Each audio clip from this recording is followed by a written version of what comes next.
Imagine for a moment you are trapped in a tiny cell, 8 feet by 7 feet. You haven't committed murder or theft. Your only crime was asking for freedom for your people.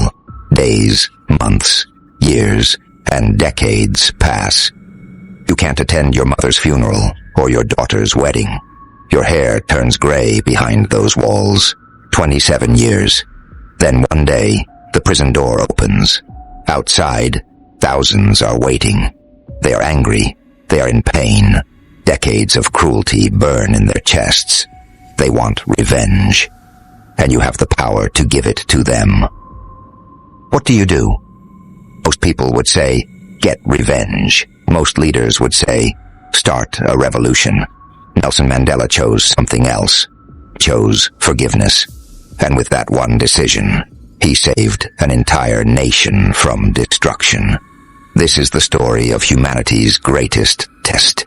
In 1948, a law came that the world had never seen before. Its name was Apartheid. It wasn't just racism. It was organized, government-approved, legal racism. Black people had no right to vote in their own country. They couldn't go to the same hospitals, schools, or even sit on the same buses as white people. If you broke the law, you were killed, jailed, or violently removed from your home. This went on for decades. An entire generation grew up in this pain. But Nelson Mandela would not stay silent. He was an educated lawyer who joined the ANC, organizing peaceful rallies and giving speeches. But in 1960, the government opened fire on peaceful protesters in Sharpeville, killing 69 people. Most were shot in the back as they fled. That day, Mandela decided this war couldn't be won with words alone. He launched an armed resistance, targeting only buildings, not people. The government, he was now public enemy number 1, and in 1964, they caught him. Mandela was charged with treason in court. The sentence could have been death, but pressure came from across the world. And finally, a life sentence was handed down to Robben Island, a lonely island near Cape Town. His cell was just 8 by 7 feet. Wake up, break rocks, return to the cell.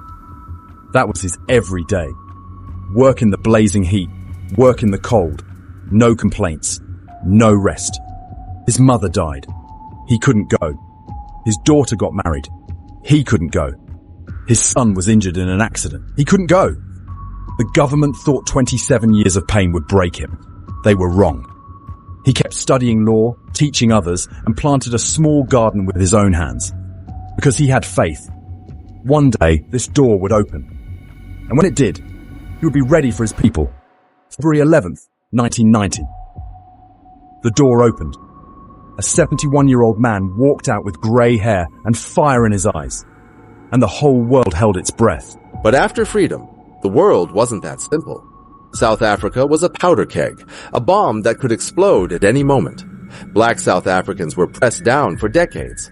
White South Africans lived in fear. The world watched. Would this become another Rwanda? Mandela had two paths, a revolution of revenge or a road of forgiveness, extending a hand to the enemy. Mandela said, "If I had left prison with hatred, I would still be their prisoner." He chose forgiveness.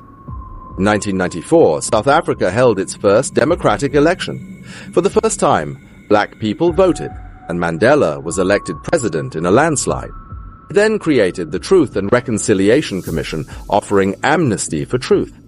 And slowly, painfully, South Africa began to heal. What Nelson Mandela did was almost impossible. He took a nation on the brink of hatred and led it towards peace. Is South Africa perfect? No. There are still problems, inequality, and poverty. But one thing didn't happen. Civil war. A nation was given a chance to live. He left power voluntarily to strengthen democracy, proving no one should hold it forever. When he passed away, the world mourned. Even those who once imprisoned him wept. His vision of peace and forgiveness changed the course of history. It reminds us all of the good we can be.